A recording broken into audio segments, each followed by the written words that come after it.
Nós estamos no segundo domingo de uma série expositiva, ou seja, uma série que nós pegamos um livro da Bíblia, vamos do primeiro ao último versículo dele. Eu já disse isso aqui algumas vezes, e esse é o tipo de série que me anima muito a pregar, porque nos obriga, fica à vontade, nos obriga a pegar toda a Escritura e trazer a Escritura para a nossa realidade.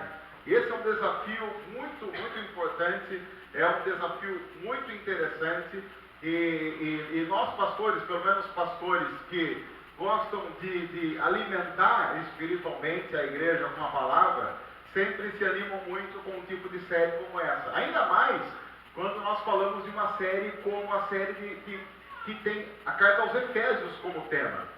Tanto é que nós vamos usar 2 meses para essa série, porque há muita coisa a ser dita, a ser falada, principalmente sobre um assunto que tem sido muito falado, mas pouco compreendido em nosso mundo, que é a graça.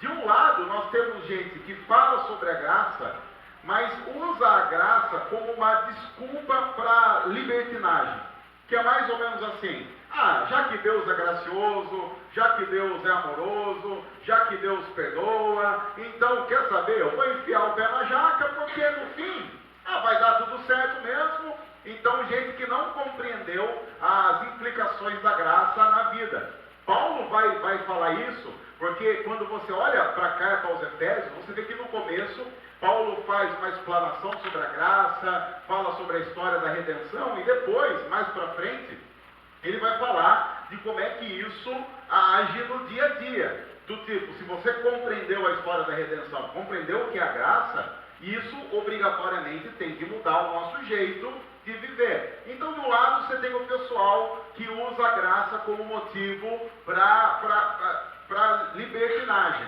Do outro lado, você tem um pessoal que consegue usar a graça como um aprisionamento, que vai usar esse argumento que eu usei agora, dizendo: olha, a graça existe, a graça é Deus que deu, Deus é gracioso, Deus é amoroso, mas se você não responder de maneira santa de uma maneira fiel à graça de Deus, ele vai arrebentar a sua vida, vai trazer um câncer, alguma coisa. Então, tem muito problema a ser tratado quando o assunto é graça. Porque a graça por si só é um assunto difícil de tratar, porque é o tipo de assunto que é tão bom, é tão gracioso falar sobre isso, que a gente sempre fica com aquela ideia de que é tão bom que não pode ser verdade. Sabe aquela coisa de quando a esmola é demais, o santo desconfia? A graça tem um pouco disso com a gente. Tanto é que a gente lê a carta aos Efésios e a sensação sempre é a seguinte, pelo menos a sensação que eu tenho. A gente vai lendo e a gente vai compreendendo e vai pensando assim: mas, nossa, será que é isso mesmo? Será que eu entendi direito? Porque esse negócio, se você lê uma vez é bom demais, se lê a segunda vez é melhor do que quando era bom demais, se lê a terceira vez é muito melhor de bom. E você começa a pensar: mas será que é assim mesmo? Bom, até porque falar sobre coisas boas demais no nosso mundo parece cada vez mais estranho. Você não precisa de muito para notar que o nosso mundo é um mundo complicado. De um lado, nós temos um mundo que facilita muito a nossa vida. Por exemplo, você já deve ter visto que aqui em Piracicaba, muitos estabelecimentos agora, principalmente lanchonetes, estão colocando aqueles aquecedores elétricos. Não sei se vocês já viram. Tem alguns locais aí, você vai, tem aquecedor elétrico. Então, há algum tempo isso não era possível, mas a tecnologia aumenta e você não tem mais que fazer uma fogueira para esquentar você numa noite de frio. Então você pode usar de artifícios. Quantos aqui tem aquecedor em casa? Quantos aqui tem aquecedor? E não precisa ser o aquecedor. Aquecedorzinho, aquele que... A gente não tem lareira, né? Mas a gente tem lá um aquecedor, que até pouco tempo, pensando no avanço tecnológico, não era possível. Nós vivemos num mundo interessante, porque você chega em casa agora e você pensa assim: puxa vida, sei lá, eu gostaria de tomar um leitinho quente para dar aquela esquentada, sei lá, né? Um leitinho quente, leitinho quente, vamos parar por aí, né? Um leitinho quente para nós esquentar, você vai fazer um chocolate quente, alguma coisa, você não precisa ir lá no fogão, colocar lenha, acender. Você vai lá no micro-ondas, esquenta ali rapidinho, o leite está na temperatura ideal, 1 minuto e meio, dependendo do seu micro-ondas, está lá. Tecnologia, avanço, facilidade. Bom, a gente olha para a nossa sociedade e vê avanços interessantes. Eu estou dizendo isso porque era justamente o olhar que quem morava em Éfeso tinha. Porque quem acompanhou a mensagem da semana passada pôde notar que Éfeso era uma cidade extremamente rica, principalmente para os padrões daquele tempo. Não é qualquer cidade que tem uma avenida enorme feita de mármore. Não é qualquer cidade que tem um teatro com a capacidade que o teatro romano tinha lá na cidade de Éfeso. Uma cidade portuária e uma grande parte das riquezas que iam para a Ásia naquela época tinham que passar ali por Éfeso. E isso gerava imposto. Então, cristãos que estão vivendo em Éfeso têm a tendência de ter uma impressão da sociedade muito parecida com a nossa. Eles, inclusive, tinham uma experiência que tornou-se comum no mundo só agora no nosso tempo, que é a experiência de viver numa cidade com a sensação de um mundo globalizado. Porque aqui em Piracicaba, hoje, você consegue ver gente das mais diversas raças. Tanto é que, pelos últimos números de pesquisas, 53% dos habitantes de Piracicaba não nasceram em Piracicaba. Então, hoje, vivendo em Piracicaba, tem mais gente que nasceu fora daqui do que gente que nasceu aqui. Nós, Piracicaba, veja, é uma cidade globalizada. Éfeso também era assim. Por ser uma cidade portuária, tinha muita gente andando por Éfeso que não era de lá. Então, veja, a impressão que os cidadãos de Éfeso têm pode ser muito parecida com a impressão que nós temos. Tecnologia, facilidade de acesso a algumas coisas que nós não tínhamos facilidade há pouco tempo. E você começa a ficar com a sensação de que, olha quanta coisa legal o ser humano pode fazer, olha quanta coisa legal o ser humano pode produzir. E a gente começa, talvez, a ficar tão encantado com as facilidades que o mundo vai oferecendo para a gente, que a gente facilmente tira os olhos de Deus e passa a colocar os olhos apenas em nós mesmos. Nós construímos, nós fazemos, nós trabalhamos, e então nós estamos conseguindo uma independência em todas as áreas da vida como nunca tínhamos visto. Esse é o perigo que nós temos vivendo numa sociedade como a nossa, e era o perigo que o pessoal lá de Éfeso também tinha. Mas claro, ao mesmo tempo em que a gente olha para uma avenida de mármore, como era lá em Éfeso, a gente olha, sei lá, similar a uma avenida de mármore em Éfeso deve ser o quê? A Ponte Pêncio, sei lá, uma coisa, sim, as maravilhas turísticas de Piracicaba, a Ponte Pêncio, a Rua do Porto, porque Éfeso é uma cidade portuária, nós temos aqui o quê? A Rua do Porto. E no caso não é lá o Porto, mas é a Rua do Porto, né? Não importa o que você diga a respeito. Lá, Éfeso tinha o grande teatro lá, romano, milhares de pessoas. Nós temos aqui o teatro lá do Engenho, né, que está aberto, porque o nosso teatro aqui do lado está fechado há 600 anos, porque eles foram fazer uma reforma que era para demorar 6 meses, eu não sei por quê, parece que já está demorando uns 3 anos e meio, não sei, mão de quem que o pessoal não molhou aí, então não saía a obra, estava devagar a obra. Tem o quê? Tem um teatro romano da Rua do Porto aí. Quer dizer, basicamente, eu acho que Piracicaba devia chamar o quê? A Nova Éfeso. Devia mudar o nome da cidade, porque qual que era a grande deusa pagã lá de Éfeso? Artemis, que é um bairro aqui de Piracicaba. As coisas estão se ligando. Então veja, no entanto, qualquer cidadão, tanto de Éfeso como o nosso, talvez diante de tanto avanço, comece a entrar numa crise quando ele olha, por exemplo, para a humanidade totalmente avançada e vê, por exemplo, dentre outros casos, vou pegar o mais recente, apenas pelo fato de ser o mais recente, de um cara que entra numa boate nos Estados Unidos, na cidade de Orlando, e mata 50 pessoas. Simples. E aí, eu não vou entrar na discussão da ideologia religiosa e política do cara, porque o Estado Islâmico, agora à tarde, reivindicou o ataque.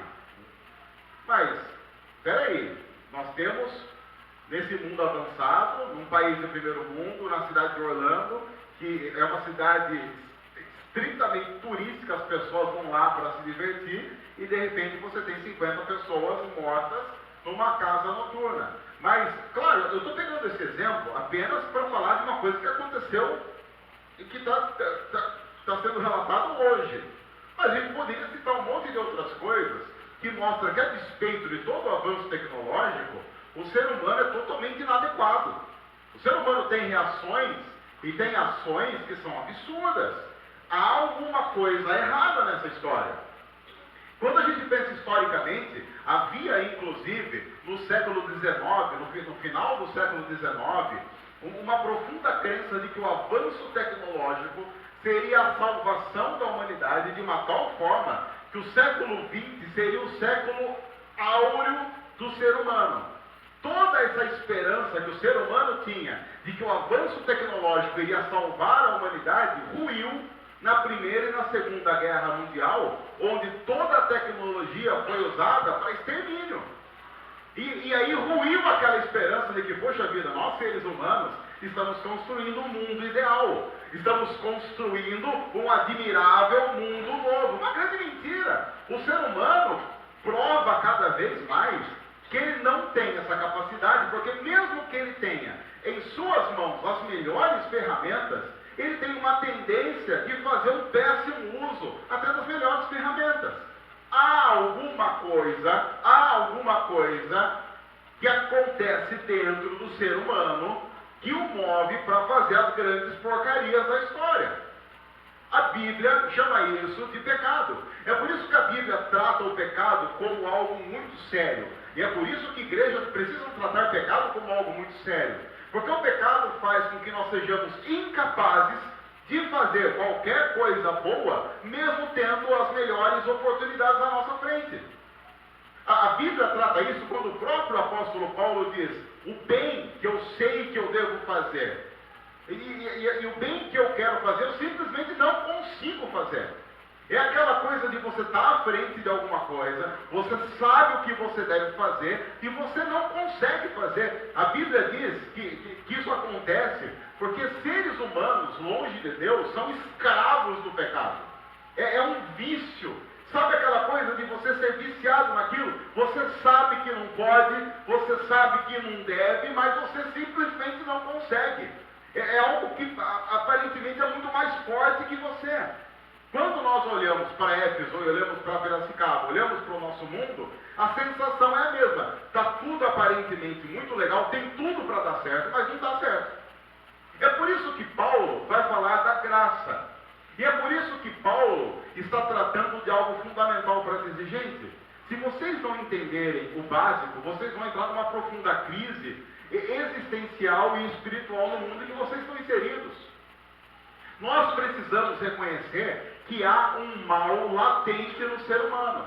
E aí então, como nós vimos semana passada, do versículo 1 ao versículo 6 de Efésios 1, Paulo trata de elementos básicos da fé cristã, fala das bênçãos espirituais que nós temos em Cristo e diz para os cristãos de Éfeso e diz para nós: desfoquem da realidade que vocês veem aqui e passem a enxergar e viver a partir de uma realidade espiritual, a partir do que Cristo quer. E agora, a partir do versículo 7, ele vai aprofundar algumas questões e nós vamos para o texto. A partir do versículo 7 de Efésios 1, ele diz assim, ele está falando sobre Cristo, sobre a centralidade de Cristo na história, em nossa vida, em nossas decisões. Ele diz assim: nele, em Cristo, nós temos a redenção por meio do seu sangue, o perdão dos pecados, de acordo com as riquezas da graça de Deus, a qual ele derramou sobre nós com toda a sabedoria e entendimento, e nos revelou o mistério da sua vontade, de acordo com o seu bom propósito que ele estabeleceu em Cristo. Isto é, de fazer convergir em Cristo todas as coisas, celestiais ou terrenas, na dispensação da plenitude dos tempos. Algumas coisas importantes antes da gente continuar. Ele diz, nele nós temos a redenção pelo seu sangue, o perdão dos pecados, de acordo com a riqueza da graça de Deus. Lembre-se, Paulo está dizendo, o problema do ser humano é o pecado. Enquanto o ser humano não resolver o seu problema com o pecado, que só é resolvido a partir de Cristo, não há nenhuma perspectiva possível de melhora em qualquer área da vida. É por isso, inclusive, que nós vivemos num país em que a realidade política é uma grande porcaria. E a Bíblia diz assim que nós devemos orar pelos nossos governantes. E uma coisa interessante é que às vezes nós oramos para que os nossos governantes sejam mais justos, sejam mais corretos. Uma coisa que eu acho que nós precisamos começar a orar com muita seriedade é para que os nossos governantes se convertam. Porque não há uma outra solução para princípios de justiça e equidade a não ser uma real conversão a Cristo. E a gente começa, quando a gente desfoca disso, a gente começa a pensar que é possível uma vida justa, uma vida igualitária, uma vida de oportunidades longe de Cristo. Não é possível. Isso não vai acontecer. Porque enquanto o ser humano está longe de Cristo, enquanto isso acontecer, ainda ele será escravo do pecado, e o pecado irá conduzi-lo à corrupção, ao erro, ao assassinato, à morte, a raiva, a desunião e tudo isso que nós vemos latente no mundo que nós vivemos. E aí Paulo diz mais, ele diz, gente, nós recebemos o perdão dos pecados de acordo com as riquezas da graça de Deus. Porque, claro, os efésios viviam num mundo rico, em que havia uma valorização da riqueza. Exatamente o mundo que nós vivemos hoje. Há uma hipervalorização da riqueza, em que as pessoas morrem e matam por dinheiro. Paulo está dizendo, a importância da vida que nós vivemos diante de Deus não tem a ver com o que você tem no seu bolso, mas tem a ver com a riqueza que nós temos na graça de Deus, que é uma riqueza e que é um valor que dinheiro nenhum no mundo pode comprar, ou melhor, que nem todo o dinheiro do mundo junto poderia adquirir, que Deus nos dá porque Ele é misericordioso e porque Ele é amoroso. É a riqueza da graça de Deus. Claro que é importante Paulo dizer isso, porque ele sabe, a gente tem os olhos muito mais focados na riqueza da nossa conta bancária do que na riqueza da palavra. Porque a riqueza da conta bancária satisfaz os meus desejos mais pecaminosos, seja de ostentação, seja de qualquer outra coisa. A riqueza da graça de Deus garante só o quê? A riqueza da graça de Deus vai garantir essas besteiras como vida eterna, como viver com Jesus. E isso é estranho, porque às vezes eu vejo gente falando do céu, e as pessoas começam a falar do céu e falam assim, por que você quer ir para o céu? Aí, sei lá, a gente fala assim, eu quero ir para o céu porque no céu vai ter ruas de ouro. É tão legal ter ruas de ouro, sei lá, tá bom. Quer ter ruas de ouro? Não tem problema ter ruas de ouro. Mas você não pode esquecer que num lugar que as ruas são de ouro, o ouro passa a ter valor de quiche. Né? Porque você tem a lei da oferta e da procura. Se tem ouro sobrando, ouro passa a não ter mais valor de ouro. Aí a gente fala assim, não, porque vai ter, como é que é? Parede de diamante. Legal. Acho até interessante parede de diamante. Tá bom, legal, valeu aí. Porque assim, vai virar preço de tijolo baiano, né? Aquelas pessoas, tá bom. E assim, a maioria dos homens, inclusive, não vê graça nenhuma nisso, né? Porque assim, vai ter esse grau de diamantes. E as mulheres mesmo, né? Devem pensar assim, tudo bem, mas será que vai ter um cartão? Porque o importante para a mulher é o cartão. Você pode dar um anel de diamante. Se você não deu o cartão, ela briga com você. Fala, não tem cartão? Você não me ama mais. Anel de diamante enorme. Não fez cartão. Se você faz aquele cartão pronto, então, pior ainda. Nem presta nem para escrever um cartão para sua esposa, sua namorada. Não, esse exatamente não é o meu caso, porque eu nunca dei um anel de diamante. Não é mesmo o meu caso, mas acontece. Aí tem gente que fala assim, não, eu quero ir para o céu, porque no céu nós estaremos com toda a riqueza disponível. Tá, mas tá bom. No céu você pode até ter toda a riqueza disponível, mas eu não consigo ver muita vantagem. Qual é o grande anseio de seres humanos cristãos quando pensam no céu? Céu é o lugar onde plenamente, totalmente eu estaria eternamente com Jesus. Isso é suficiente. Se isso não é suficiente para você, o céu vai ser uma grande decepção para você. Vai ser uma grande decepção, porque o barato do céu é estar com Jesus eternamente. Esse é o grande barato do céu. O anseio do cristão é estar com Cristo. Paulo fala isso. A morte é lucro porque morrer significa estar com Cristo, que ele diz que é incomparavelmente melhor do que qualquer coisa que eu alcance nessa vida. É a riqueza da graça de Deus. É compreender que o que eu tenho em Deus é muito maior do que qualquer coisa que eu possa ter aqui, por mais que eu tenha. Aí ele continua dizendo, isso inclusive, ele diz um pouco abaixo, nos revelou o mistério da sua vontade. Talvez você já tenha ouvido falar das religiões de mistério, venha descobrir os mistérios de Deus, Deus revelando os mistérios. Eu sei que algumas pessoas aqui já participaram de cultos de revelação de mistérios, eu não quero citar nome para não colocar ninguém numa situação constrangedora, mas eu sei que há pessoas aqui nessa igreja, há pessoas nos assistindo, nos ouvindo, que já participaram daqueles cultos onde tem pastor que revela o mistério. E é muito legal o culto assim, porque mais ou menos assim, você está lá assistindo tranquilo, aí o pastor ele recebe alguma coisa, tipo, baixa um santo nele, e aí ele olha assim, tipo, sei lá, vamos fazer aqui, como se fosse um culto de mistério. Alguém aqui, estou sentindo agora, veja o que eu estou sentindo agora. Uma pessoa, camisa preta, a pessoa está com camisa preta, na jaqueta jeans, do lado de uma moça de amarelo com, não sei a cor, amarelo com alguma coisa, ele está de All-Star, e essa pessoa está em pecado. E precisa fazer uma oferta especial para Deus libertar.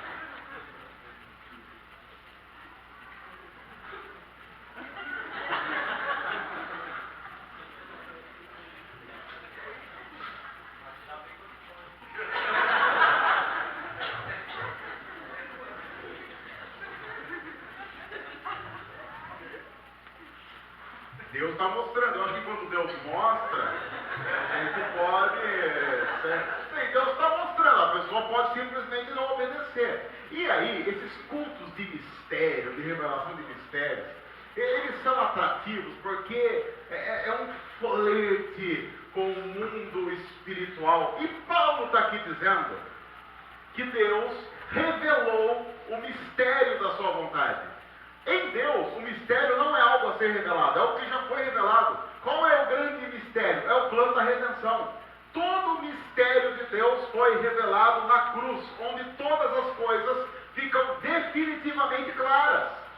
Então, você quer fazer um culto para descobrir os mistérios? Faz um culto em que você fale da cruz o tempo todo e você vai falar dos mistérios de Deus o tempo todo. Paulo está dizendo o quê? Paulo está dizendo, gente, nós temos a vida que pode ser vivida de acordo com a riqueza da graça de Deus, onde nós conhecemos todo o mistério de Deus. E aí ele diz, voltando para o texto, nos revelou o mistério da sua vontade, de acordo com o seu bom propósito que ele estabeleceu em Cristo. Isto é, de fazer convergir em Cristo todas as coisas, celestiais ou terrenas, na dispensação da plenitude dos tempos. Isso é importante, porque Paulo está dizendo, mesmo em meio a qualquer caos que nós possamos viver, mesmo que as notícias que nós vejamos nos jornais, na internet, sejam avassaladoras, Deus estabeleceu um plano de fazer convergir em Cristo todas as coisas. Ou seja, a única possibilidade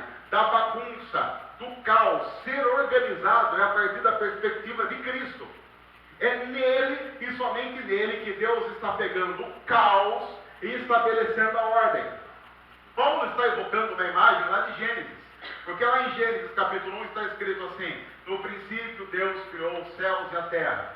A terra era sem forma e vazia. Havia um caos, é o caos estabelecido. E o Espírito de Deus pairava por sobre a face das águas. Isso é importante porque a imagem no hebraico é de uma galinha chocando os ovos, ou seja, a vida vai florescer. A imagem de Gênesis 1, versículo 1 é, há um caos, mas há uma expectativa. E aí, o que a Bíblia está dizendo? A expectativa é satisfeita quando Cristo entra na história para colocar ordem ao caos. Isso fica muito claro lá em Gênesis, quando Deus, criando todas as coisas, a Bíblia diz assim, e disse Deus, haja luz. E você não tem o sol ainda, mas você tem a luz. Porque o que a Bíblia está dizendo é praticamente que Cristo passa a ser revelado agora a toda a humanidade. E é a revelação de Cristo, a redenção em Cristo, que vai trazer ordem a todo o caos. E Paulo diz, se nós não tivermos essa perspectiva na nossa vida, nós vamos nos desesperar, porque nós vamos ter todo o dinheiro e não seremos satisfeitos. Poderemos ter toda a saúde que a medicina possa comprar e ainda assim vai faltar alguma coisa. Podemos ter uma família perfeita e ainda assim não teremos relacionamentos que satisfarão nosso coração. Tem gente, por exemplo, que sonhava com o dia 12 de junho. Por exemplo, tem gente que estava aí solteira. Quem que está no primeiro... alguém aqui está no primeiro dia de 12 de junho com o namorado? Casado? Não? O pessoal está tudo aproveitando, né? Alguém está aqui no último dia dos namorados solteiros? Esse é o último dia dos namorados solteiros? Ano que vem, essas horas já largaram. Não, quer dizer, já casou, a pessoa já agora olhando. Então daqui um ano, essa hora vai ser o primeiro dia dos namorados casados. É até bom poder aproveitar isso para dizer para o casal, não muda nada, né? Não muda nada. Se a expectativa de vocês estiver nisso, péssimas notícias. Porque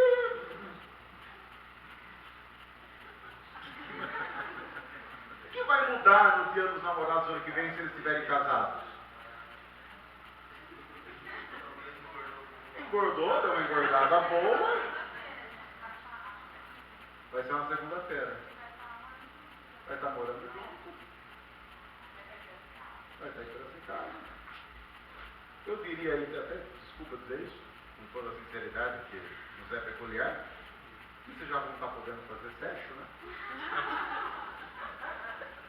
E também não muda muito, porque casado não faz.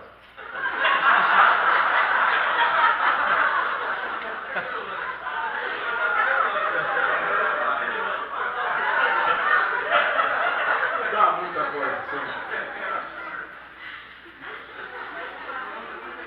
Eu fico assustado quando tem jovem que fala assim, pastor, eu preciso casar para transar. Oi? Onde é que uma coisa está ligada à outra? Qual parte eu perdi? Peraí, esse é aquele momento agora, vocês ficam rindo, mas esse é o momento que eu estou em casa agora, durante a semana, a Débora está ouvindo a mensagem na internet e me xingando. Que ridículo você falar isso, não sei o quê. Eu vou perguntar para ela nessa hora, mas não é verdade? Ela vai falar grosso.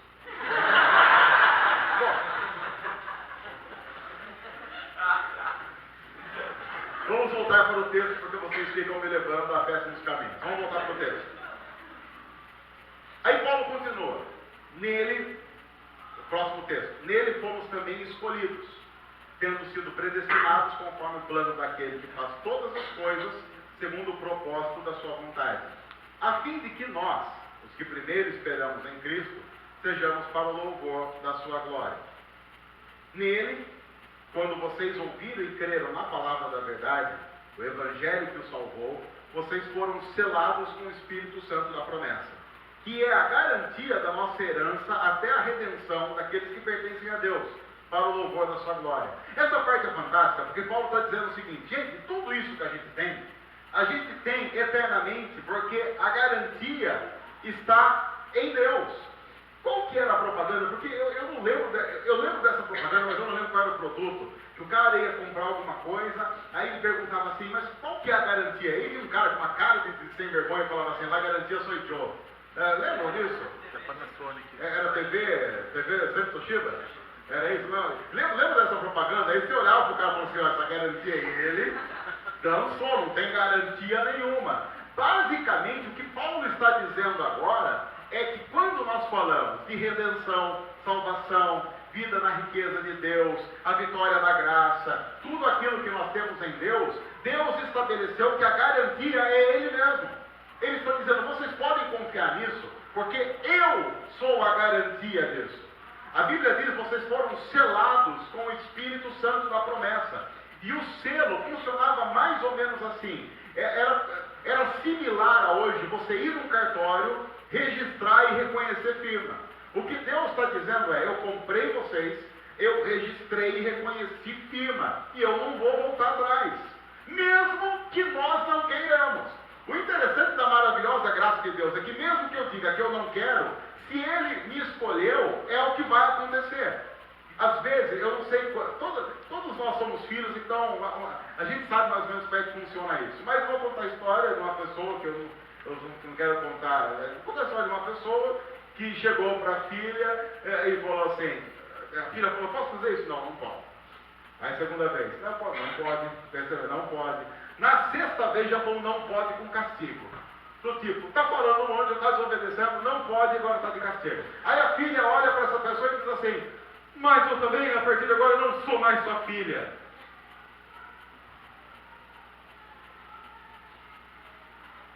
O fato de uma filha dizer para a mãe e para o pai que não é mais filha, não muda absolutamente nada.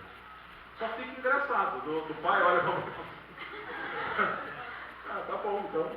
Não é mais filha? Não, não sou mais filha. Olha, parabéns. Olha, eu vou lá tomar um pouco de água porque fiquei nervoso.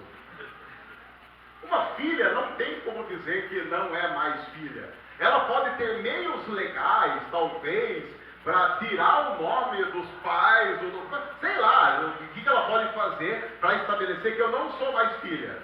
Mas você vai fazer lá um exame de genética, de compatibilidade, você vai dizer, filha, não tem jeito.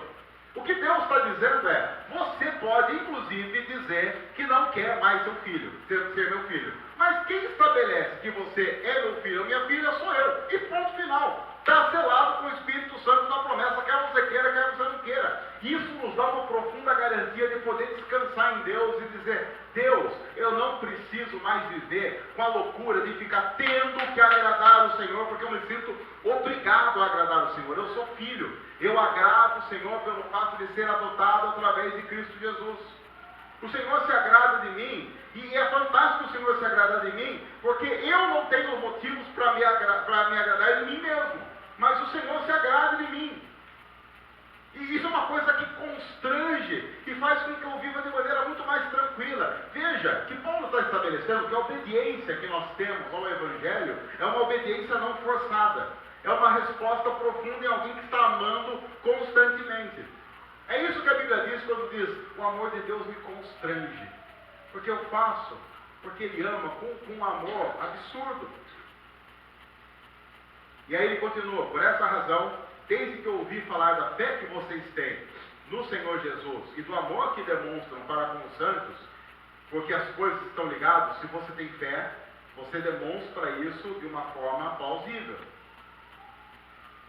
Não existe...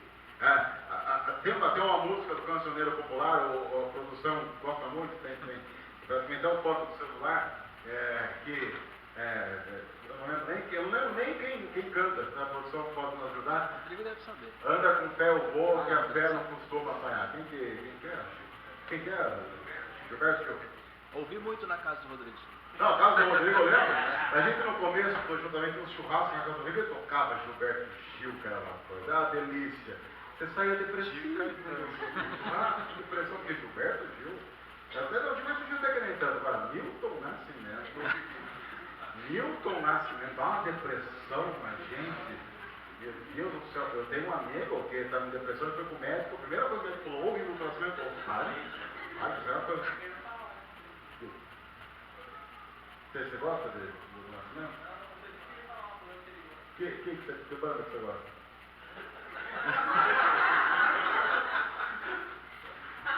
E aí ele o Gilberto canta, anda com fé eu vou, que a fé não costuma falhar. Quem disse? Fé pela fé é uma grande porcaria. Tem gente que tem fé nas coisas mais absurdas. A Bíblia diz que o lance não é ter fé. É ter fé com o alvo correto. Porque senão a sua fé não serve para absolutamente nada. Tem gente que tem fé em gnomo. Ah, eu acredito aí. Tem aquele selo no carro, né? Eu acredito em duende. Não tinha isso. Tinha isso, não tem? Eu acredito em duende. Eu tenho a vontade de colocar embaixo assim, e daí? Ah, eu acredito em duende. Poxa, parabéns. Parabéns. A Xuxa acreditava em duende. Quer dizer, você vê, acredita em duende, foi para onde? Na Record. Quer dizer, você quer isso para a sua vida? É isso que você quer para a sua vida? Na minha antiga igreja, uma pessoa que Acreditava em ET. uma pessoa pública. Não acreditava em ET? Ai, que beleza, que bom. O que a gente vai dizer, né? O que a gente pode dizer para uma pessoa que acredita nessas coisas? A gente diz, drogas matam. E aí a pessoa talvez pare e diz, tudo bem. Aí ele diz, por essa razão eu dou graças a Deus por vocês, porque vocês têm fé, e essa fé é tão bem focada em Cristo, que faz com que seja demonstrada em amor para com os santos. Vocês apenas não falam sobre fé, vocês têm uma fé viva. Aquilo que a Bíblia vai dizer daqui a pouco, lá em Tiago, se você continuar a leitura, quando diz a fé sem obras é morta. Se você diz que tem fé em Cristo, mas isso não traz resultados práticos, então você não tem absolutamente nada. É por isso que eu não deixo de dar graças por vocês, mencionando-os em minhas orações. Eu peço que o Deus e o Senhor Jesus, o glorioso Pai, lhes dê espírito de sabedoria e revelação no pleno conhecimento dele. É uma fé e amor que andam juntos, dando um entendimento que conduz a uma ação. Oro também para que os olhos do coração de vocês sejam iluminados, a fim de que vocês conheçam a esperança a qual ele os chamou, as riquezas da gloriosa herança dele nos santos, e a incomparável grandeza do seu poder para conosco os que cremos, conforme a atuação da sua poderosa força. Paulo está dizendo isso. Eu oro para que os olhos do coração de vocês sejam iluminados, a fim de que vocês conheçam a esperança, porque Paulo sabe que ao fazer o que é correto, pode ser que a gente não se sinta recompensado numa sociedade como a nossa. E eu vejo muita gente que desiste de fazer o que é certo, porque diz assim, não adianta, eu faço o que é o certo, mas não há recompensa nenhuma, ninguém reconhece. Tanto dentro quanto fora da igreja, faço o que é certo, mas olha, você faz o que é correto, e ninguém agradece, ninguém tem gratidão. Paulo está dizendo, eu oro para que os corações de vocês sejam iluminados, a fim de que vocês conheçam a esperança a qual ele os chamou, e as riquezas da gloriosa herança que temos nele, a incomparável grandeza do seu poder. É o poder dele agindo em nós que faz com que, mais uma vez, os nossos olhos não estejam focados no que a gente vê aqui, mas no que é real. E o que é real não é isso que nós vemos. Aliás, eu vi uma entrevista hoje na CBN, e depois você pode procurar isso na internet, que está tudo. Tem um cientista, um filantropo, um empresário norte-americano, que é um cara, acho que é Musk. Depois a produção vai até procurar para ele, parece que é um tal de Musk. O pessoal aí deve estar sabendo aí. Como é que é? Elon Musk, é isso mesmo? Ele tem umas empresas aí de carro eletrônico, a empresa dele que produz os carros eletrônicos top do mundo, a empresa dele que vai ganhar, parece, os negócios lá para fazer viagem espacial. O cara é top, ele nos conhecimentos aí, cara, o pessoal ligado a esse mundo de ficção aí, científica, o cara é top. E ele fez uma declaração fantástica, a declaração dele que lá mexendo agora com o mundo, é que ele defende que isso daqui que nós estamos vendo, isso daqui não é a realidade. Tipo Matrix, tá ligado? Ele diz que isso daqui não é a realidade. Há uma outra força muito superior a todos nós que conduz tudo de uma forma que nós seríamos apenas como um videogame que esse ser superior está manipulando. E aí eles estavam discutindo hoje, na CBN, por volta do meio-dia, e o cara que estava discutindo disse, isso, caso as pessoas não tenham notado, é uma grande ajuda para o pessoal da religião. Porque o que a religião vem dizendo há muito tempo é que há um ser superior que criou todas as coisas e que comanda soberanamente todas as coisas. Agora vem o cara dizendo, olha, isso daqui que a gente vê, olha, ninguém aqui é livre não, viu? Nós estamos todos conectados e ligados a uma mente superior, que claro, ele não vai chamar de Deus, a uma mente superior que controla tudo e a todos.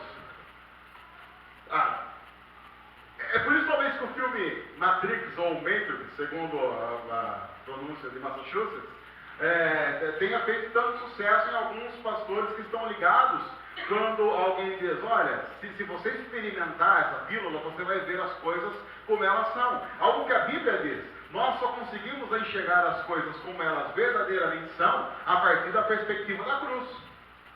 Porque isso aqui, isso não é real, porque isso aqui não é eterno. A realidade espiritual em Cristo é que é eterna. Então, só o que está em Cristo tem o poder e a força da eternidade. Paulo está dizendo, tenha esperança nisso. O próprio Paulo, inclusive, diz, se nós, seres humanos, cristãos, temos a nossa esperança apenas nas coisas que nós vemos, então nós somos os mais infelizes de todos os seres humanos. E veja o que ele vai terminar dizendo nesse texto. Esse poder, ele exerceu em Cristo. Esse poder em quem nós devemos colocar os nossos olhos, colocar a nossa esperança, a nossa garantia, esse poder ele exerceu em Cristo, ressuscitando dos mortos e fazendo-o assentar à sua direita nas regiões celestiais. Muito acima de todo governo, autoridade, poder, domínio e de todo nome que se possa mencionar. Acima de Dilma, acima de Temer, acima de Sarney, acima de Jucá. Quem mais que pode ser preso aí? Eu estou esquecendo. Eu fiz uma Eduardo Cunha, quem mais?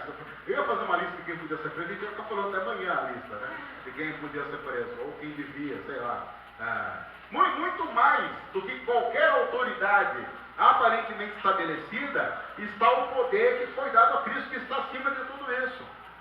E de todo nome que se possa mencionar, não apenas nesta era, mas também na que há de vir. Deus colocou todas as coisas debaixo dos seus pés e o designou como cabeça de todas as coisas para a igreja, que é o seu corpo, a plenitude daquele que enche todas as coisas em toda e qualquer circunstância. Isso é fantástico. A Bíblia diz, Deus exerceu o seu poder em Cristo ressuscitando. Sim, porque foi o exato momento em que todos imaginavam que tudo estava perdido. Mataram Jesus e todos os sonhos acabaram. Aí Deus mostra, não, em Cristo os sonhos jamais acabam. A morte não dá a palavra definitiva. Em Cristo há a plena ressurreição e nós também, segundo a Bíblia, ressuscitamos com Ele, temos a garantia da vida eterna com Ele. E nós podemos crer nisso, somos selados pelo Espírito Santo da promessa, crendo nisso. De uma tal forma que eu possa ouvir falar de qualquer nome extremamente corrupto, o nome de Cristo está acima dele. Não importa debaixo de qual sistema pecaminoso eu viva, o nome de Cristo está acima desse sistema pecaminoso. Não importa a situação embaraçosa, triste, corrupta, demoníaca em que aparentemente a nossa sociedade esteja imersa. O nome de Cristo está acima de tudo isso e o domínio de Cristo é estabelecido sobre tudo isso, e Ele deu esse poder à igreja, que é o corpo de Cristo, de uma tal forma que a igreja viva nesse mundo, reconhecendo as dores desse mundo, não alheia e não alienada ao que acontece no mundo, mas não imersa no pecado do mundo. Nós estamos, sim, inseridos no meio dessa coisa toda, porém não contaminados, porque somos chamados a viver a vida de Cristo no meio de uma geração corrupta. É o desafio da vitória da graça que faz com que, sim, eu me dou com aqueles que morrem, eu me dou com aqueles que matam, eu me sinto dolorido com as atrocidades que acontecem no mundo, mas ainda assim eu tenho a minha esperança na ressurreição. Isso faz com que eu tenha, assim, os olhos em Deus, sem tirar os olhos da terra em que Ele me colocou. Isso é fantástico, porque estabelece uma vida plena, uma vida em que eu não sou alienado, de olhar para 50 pessoas que morreram e pensar, é bom que isso aconteça, porque quanto pior, melhor, porque acelera a volta de Cristo. Uma das frases mais idiotas que alguém pode dizer. Mas também reconhecer que as atrocidades que acontecem no mundo são fruto do pecado, o que me faz culpado dessas atrocidades, o que não me faz alheio a elas, e o que me faz vir para a minha igreja e me reunir num domingo como esse e dizer, gente, esse é o mundo que nós vivemos, o desafio de viver a vida de Cristo numa sociedade cada vez mais corrupta, achando que a solução está em si mesma. Eu até brinquei no Facebook hoje, porque eu sei que eu não peguei nenhuma postagem de alguém aqui da igreja, eu peguei de uma outra pessoa que, claro, eu não vou citar, mas eu vi algumas postagens hoje dos dias namorados de alguns cristãos que me deixaram boquiaberta. Aí o cara, ele vai fazer uma declaração dos dias namorados para a namorada dele que é cristão e diz assim, você é meu tudo. O que é isso?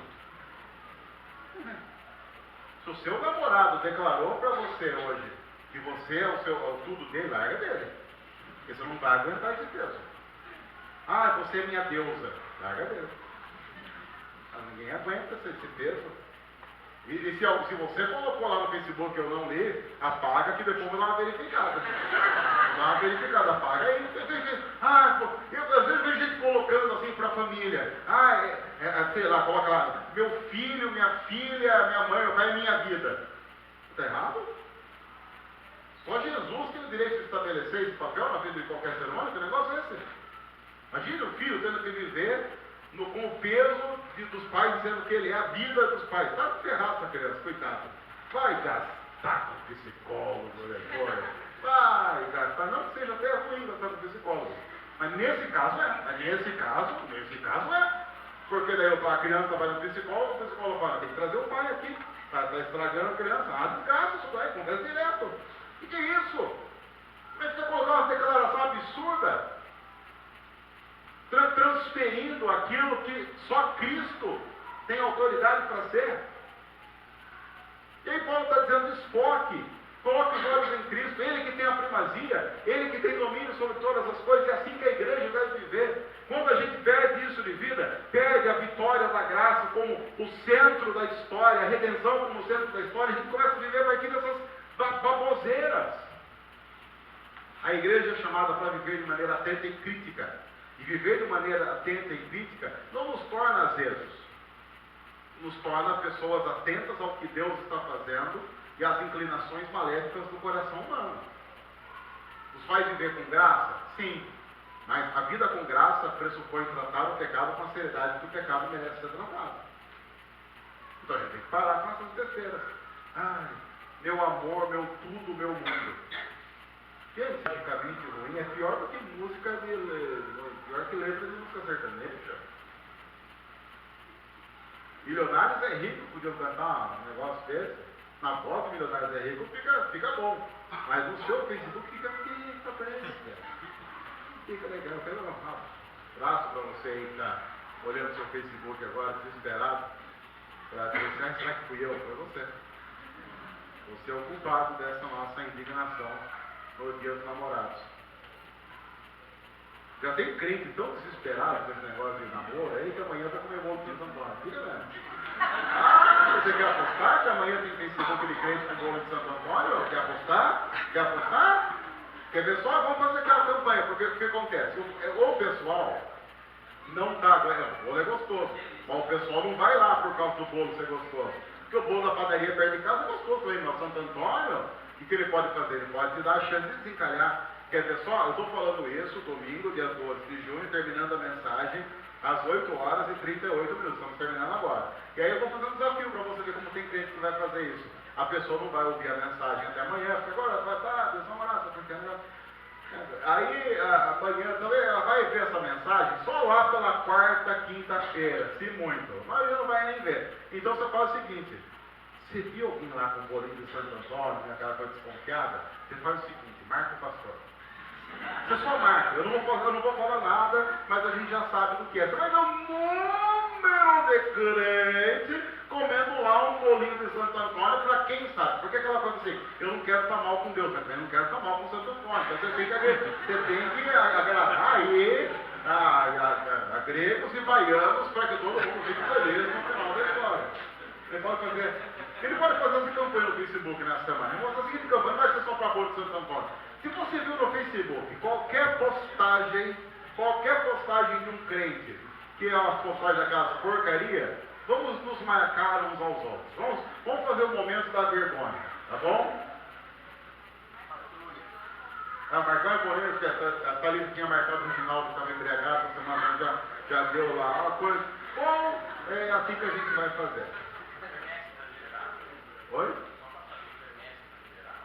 Não, quermesse pode marcar também. Quermesse, bolo de Santo Antônio, aquelas coisas de signo. Aquelas coisas de signo pode marcar os crentes também. O que mais que pode marcar os crentes? Música da Cassiane. Colocou a música da Cassiane, mas porque não devia ter postado isso. O que mais? Sei lá o que mais que pode fazer a campanha aí. A gente pode iniciar um movimento no Facebook para mostrar como é ridículo algumas coisas que os crentes fazem. A gente está tirando sarro, mas no fundo do meu coração estou torcendo para que isso viralize, para mostrar a idiotice de alguns crentes no Facebook. Frases humanistas, frases espíritas, pode ser também. Porque aí o cara, isso me deixa indignado, Jesus do céu. A pessoa coloca umas frases lá, você olha, a frase que é bonitinha até. Aí você vê lá, de onde que ela é Buda, não sei o que lá, Centro Espírita, aleluia e louvor. Aí você fala, e aí era uma frase até bonita, mas que tem uma frase igualzinha, muito mais legal, com o mesmo teor na Bíblia. Mas a Bíblia ela não põe. Coloca lá, Centro Espírita, Caminho do Amor, Progresso, Exaltação, a Buda e Nossa Senhora. Ela já coloca lá, já coloca ali. Ela já dá uma postada. O que é isso? A gente vai fazer essa campanha. Postou isso aí, a gente já marca também. E vai marcando todo mundo. Isso aí é pior do que aquela sua amiga feia que fica postando a foto dela depois que ela foi no salão de beleza e continuou feia. E aí você vai lá e posta assim, linda!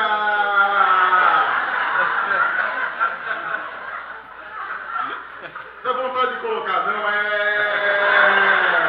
continua feia. Mas não tem jeito! Não tem isso, para parar com essa falsidade, essas falcianes da vida, que tem isso? Então nós vamos fazer isso. Eu gostaria que isso viralizasse para que a gente acabasse esse negócio. Sabe por quê? Porque cada vez mais a gente tem uma igreja com uma extrema vergonha de ser uma igreja cristã. Morrendo de vergonha de assumir o seu compromisso com aquilo que é eterno, gracioso. E então começando a viver tão misturado de uma maneira ruim a sociedade que nós estamos inseridos, que nós nos contaminamos com ela sem notar que estamos sendo contaminados. Isso é ruim. Se nós somos o corpo de Cristo, Ele é o nosso cabeça, Ele que tem que comandar todas as nossas ações e todas as nossas reações. Todas. É a Bíblia que estabelece princípios. Nem mesmo que eu acho. Estou brincando isso, estou dizendo isso um dia que... Até para deixar registrado, porque eles não tem problema deixar registrado. Hoje, o Corinthians perdeu do Palmeiras. Aconteceu um milagre aí no futebol. Aí você imagina, o pessoal manda um monte de mensagem para mim, fica mandando coisas passadas, no Facebook, fica marcando um monte de coisa. O que você acha que eu tenho vontade de fazer? Exatamente.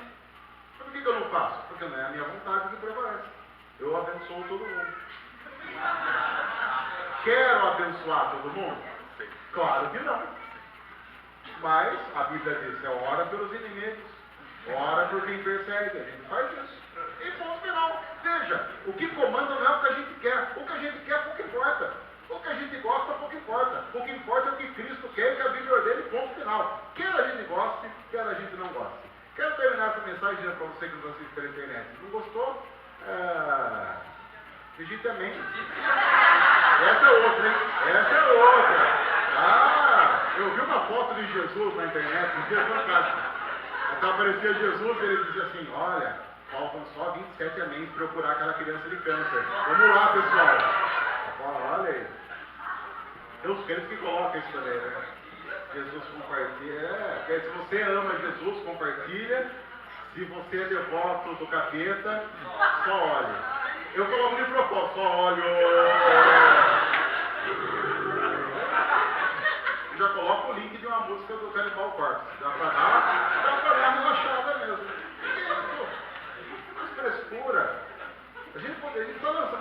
Algum povo evangélico, que seja, mas só lançar essa campanha vai acabar sem mimimi na internet, essa frescura. Para! Já estou com raiva. Se você gostou do que eu falei, você já compartilhe e diga amém. Porque com 100 améns, Deus vai libertar você. Imagine Deus olhando. Imagine Deus olhando. Gente, a gente tem que agradecer porque o Facebook foi inventado depois de Jesus.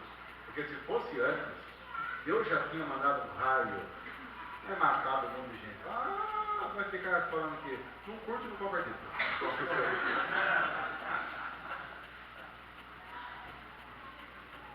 No fundo, a gente brinca porque algumas coisas são tão idiotas que a gente acaba fazendo isso. Desculpa a sinceridade. Não, desculpa não. Sinceridade foi mesmo. O meu principal desejo é que Deus tenha misericórdia de nós. E nos ensine a ser uma igreja que tem Cristo como centro. Uma igreja que tem Cristo como centro, todas essas outras baboseiras passam a ser só isso mesmo. Coisa para a gente rir e dizer, são absurdas. São absurdas. Que Cristo seja o centro. Sempre. Para a glória de Deus Pai. Amém? Vamos orar? Senhor, obrigado por tua palavra. E queremos pedir de verdade que o Senhor nos ajude a tê-la como centro.